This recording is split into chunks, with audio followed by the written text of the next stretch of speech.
Doctor Nagesh Khupse, Khupse hospital, Himayatnagar, Maharashtra.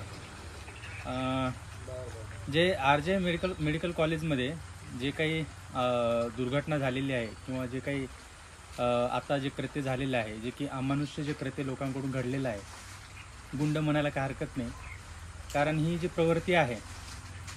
ही प्रवृत्ती सामान्य माणसामध्ये दिसून येत नाही, कारण त्यांच्यावर तसे संस्कार वगैरे नसतील किंवा त्यांना समाजामध्ये कुठल्या त्या गोष्टीमध्ये त्यांना भावना वगैरे नसतील, त्याच्यामुळे त्यांना एक प्रकारचा आपण गुंडच म्हणू शकतो। त्यांच्याकडून ही जे निंदनीय घटना घडलेली आहे त्यांना लवकरात लवकर त्यांच्यावर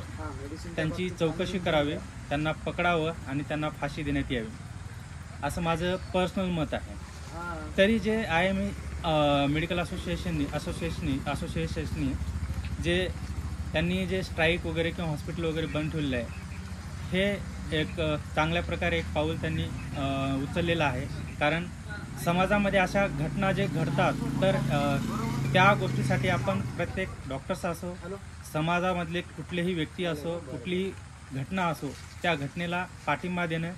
कारण माणूस या नात्यानं एक जर कुठली जर चूक असेल तर त्या चुकीला आपण चूक म्हणणं हे आपलं कर्तव्य आहे। भले तो कुठला समाजामधला असो, कुठले डॉक्टर्स असो, कुठलाही संघटना असो, कुठलेही असो, कारण चूक ही चूक असते, तर त्या चुकीला आपण न पाठिंबा हे करता त्यांना पाठिंबा देणं आणि ती चूक आहे हे सर्वांना दाखवून देऊन त्यांना चूक आहे असं सांगणं हे आपला कर्तव्य आहे। आणि दुसरी गोष्ट म्हणजे मी हिमायतनगरमधील जवळपास जेवढे असोसिएशनचे डॉक्टर आहेत आपले, त्यांना एक विनंती करू इच्छितो, आणि बाकीचे जे समाजामधले आपले हिमायतनगरमधले जे पॉलिटिशियन आहेत किंवा डॉक्टर्स आहेत किंवा बाकी जे लोक आहेत त्यांना पण विनंती करू इच्छितो की सर्वांनी या गोष्टीसाठी पाठिंबा द्यावं आणि उद्या हिमायतनगर जेवढं बंद ठेवता येईल तेवढं बंद ठेवून